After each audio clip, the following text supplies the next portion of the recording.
Have you ever felt a strange chill in a warm moment?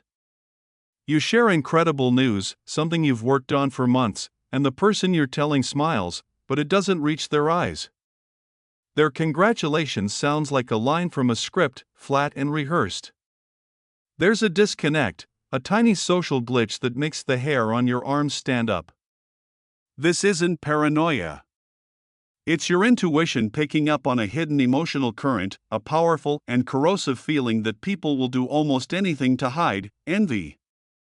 It's the silent poison in a friendship, the unspoken tension in a family. Because nobody wants to admit they're envious, it metastasizes into bizarre, passive-aggressive behaviors. Today, we're decoding this secret language. We're going to reveal the subtle signs that someone is secretly envious of you. Some of these are so cleverly disguised as support, they'll make you rethink everything. And the last one is the most dangerous of all. The first and most common sign is the hollow congratulations. This is where the words say, "I'm happy for you," but their entire being screams the opposite. You announce your engagement, and they say, "Oh, wow, congrats," with the energy of someone announcing their flight is delayed. The psychology here is about cognitive dissonance. They know the socially correct response is to be happy for you. They feel obligated to say the right words. But their internal emotional state, the envy, the feeling of being left behind, is in direct conflict with those words. This internal battle drains the warmth and sincerity from their expression, leaving behind a hollow echo. Imagine you just landed your dream job.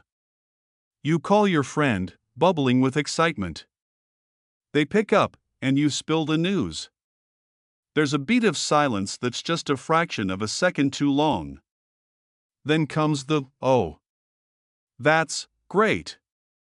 I'm so happy for you." But the tone is flat. They don't ask follow-up questions. They quickly change the subject. The celebration you expected dies right there on the phone. You're left feeling confused, and a little lonelier than you were before you called. This leads directly to the second sign, the success minimizer.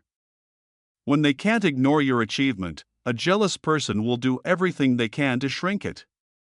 They'll reframe your hard-earned victory as a stroke of luck, a fluke, or the result of some unfair advantage.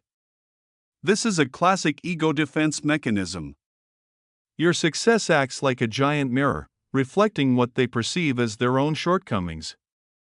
That feeling is deeply uncomfortable. To make it go away, they have to smash the mirror.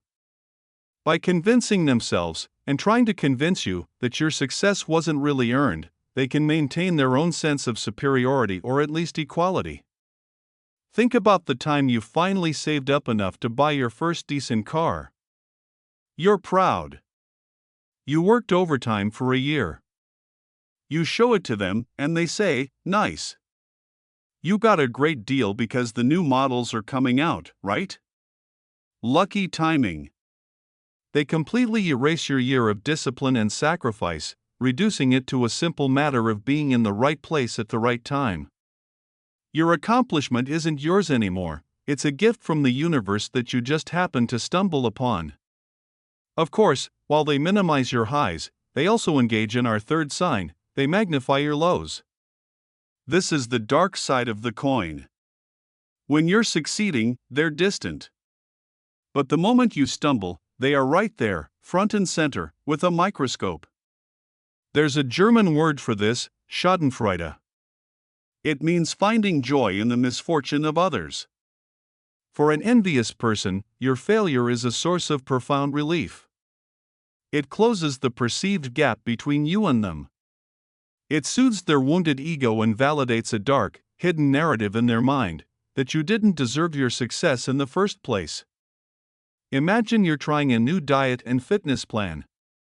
You're doing great for weeks, but one weekend you slip up and have a pizza. You mention it casually, and the envious person latches onto it. "Oh no! What happened? Were you just too hungry? Maybe this plan is too strict for you." You have to be careful. They mask their probing questions as concern. But it has the energy of an interrogation. They seem just a little too interested, a little too energized by your setback. They aren't there to help you up, they're there to document your fall. The fourth sign is one of the most insidious because it happens in public, the helpful critic. This person will wait until you are in a group setting to offer you constructive criticism that you never asked for.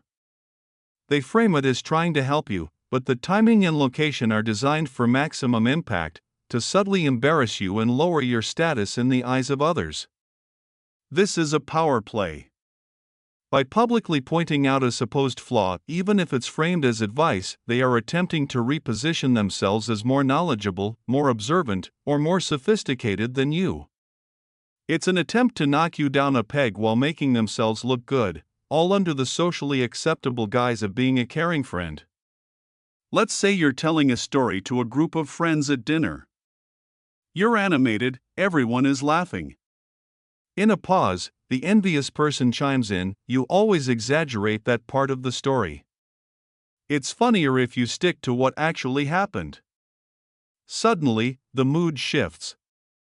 Your credibility is questioned, and you're put on the defensive. They might even smile and say, "Just trying to help you be a better storyteller." But the damage is done. They've used help as a weapon. Next, we have a very strange one, the competitive imitator. You've heard that imitation is the sincerest form of flattery, but this is different. This is imitation as invasion. The envious person sees something you have, a hobby, a style, a skill that brings you praise and joy, and they decide they want it for themselves. But they don't just copy you. They try to master and outdo you. The psychological drive is to essentially steal the thing that makes you special. They believe that if they can do your thing, but better, they can absorb the positive attention you receive and claim it as their own. Suppose you take up landscape photography.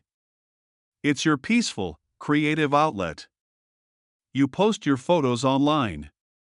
Soon, the envious person buys a camera that's a model up from yours.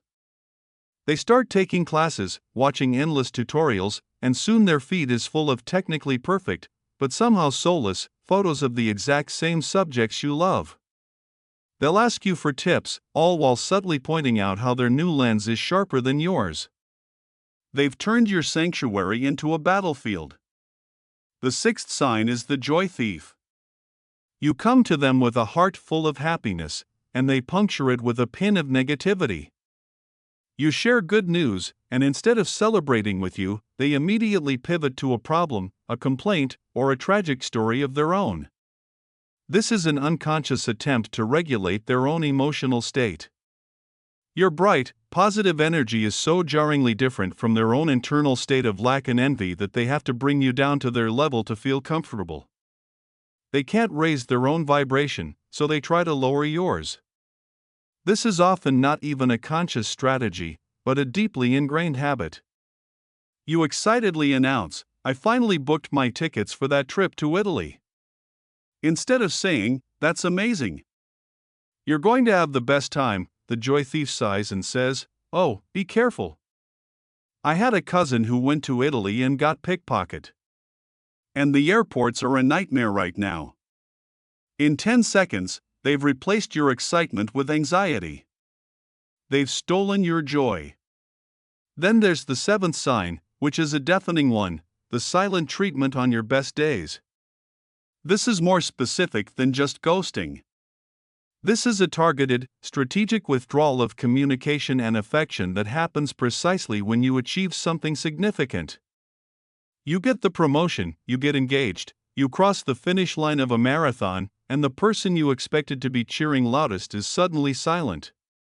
For a deeply envious person, your joy is physically painful. It's an overwhelming confirmation of their own feelings of inadequacy. Faking happiness is too much work, and lashing out is too direct. So they choose the passive-aggressive nuclear option. Silence. Their absence is a statement. It's meant to make you feel it, to make you wonder, what did I do wrong? The answer is, you did nothing wrong. You just succeeded. The eighth sign is a classic for a reason, the backhanded compliment.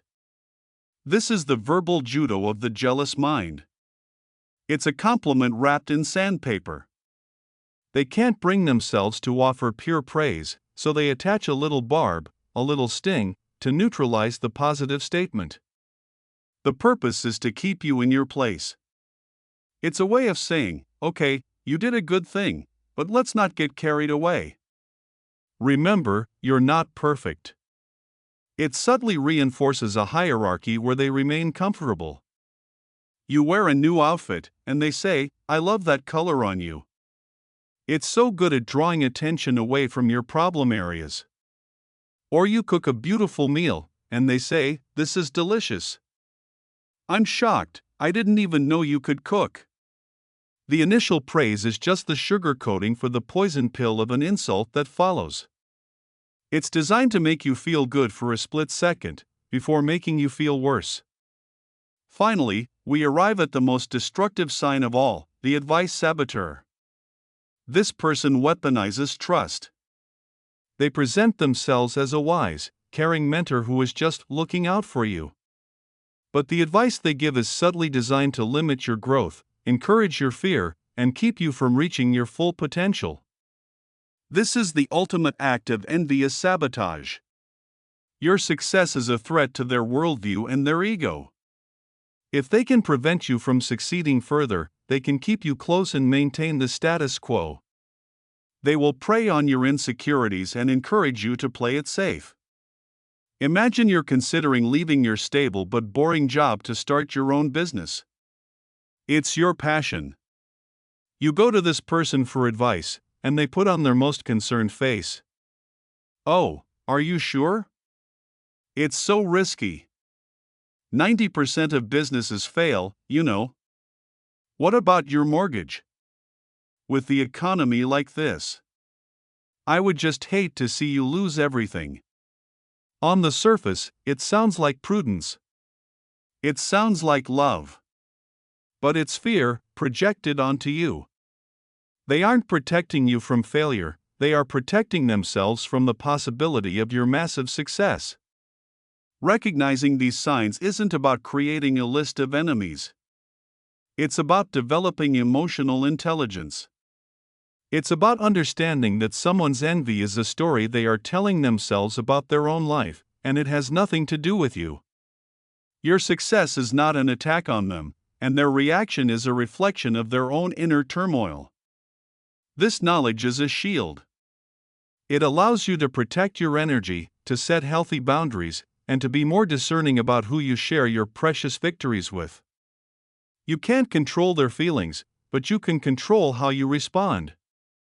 Remember, this video is for educational and entertainment purposes only and is not a substitute for professional advice. The goal is to understand human nature, not to label the people in our lives. True strength is being able to celebrate your own wins while having genuine compassion for those who are still struggling with their own battles. Now, I want to hear your story. Which of these signs hit closest to home for you?